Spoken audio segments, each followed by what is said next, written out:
पाकिस्तान से तनाव के बीच भारत सरकार ने फेक न्यूज फैलाने वाले 800 एक्स अकाउंट बंद करने का जो आदेश दिया है, उसके बाद इंटरनेशनल न्यूज ऑर्गेनाइजेशन के अकाउंट भी इसमें शामिल हो गए हैं।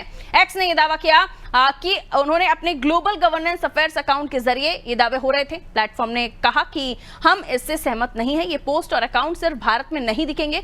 ग्लोबल गवर्नमेंट अफेयर्स ने अपने ऑफिशियल एक्स अकाउंट पर पोस्ट कर बताया कि भारत सरकार ने ऐसे अकाउंट्स और पोस्ट को बैन करने के आदेश जारी किए हैं जो फर्जी खबरें, पाकिस्तान के लिए प्रोपेगेंडा और भारत विरोधी कंटेंट फैला रहे हैं। सरकार का कहना है कि कार्रवाई राष्ट्रीय सुरक्षा और साइबर सुरक्षा को मजबूत करने के लिए की गई है। कुछ अकाउंट्स पर भारत में अस्थिरता फैलाने और गलत सूचना प्रसारित करने का आरोप है। इससे पहले केंद्र सरकार ने गुरुवार को सभी ओटीटी और स्ट्रीमिंग प्लेटफॉर्म्स को पाकिस्तान से जुड़ा कंटेंट तत्काल हटाने के निर्देश दिए। सूचना एवं प्रसारण मंत्रालय के एडवाइजरी में राष्ट्रीय सुरक्षा कारणों का हवाला देते हुए पाकिस्तानी कंटेंट पर बैन लगाया है। यह कार्रवाई आरटी एक्ट 2021 के तहत की गई है।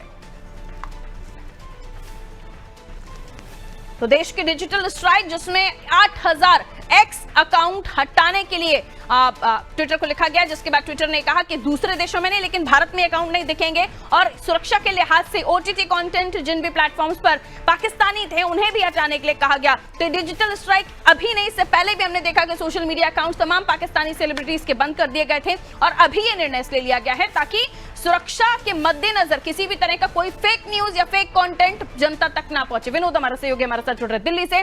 विनोद, लगातार हम देख रहे हैं अलग अलग तरह के प्रयास हो रहे हैं और ये जरूरी भी है, जिसकी वजह से कहीं कोई त्रुटि, कहीं कोई छोटी सी गलती और बड़ा हर्जाना में भुगतना पड़ सकता है। हर एक मोर्चे पर सरकार की नजरें। सूचना प्रसारण मंत्रालय की ओर से जो एडवाइजरी जारी हुई है इसे डिजिटल स्ट्राइक कहा जा रहा है।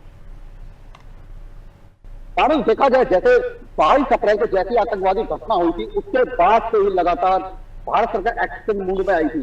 तो ऐसा नहीं कि एक्ट की तरफ से 8000 अकाउंट अभी बंद किए गए, इससे पहले भी बहुत से यूट्यूबर अकाउंट भी बंद करे गए थे। ये पहली स्ट्राइक नहीं है।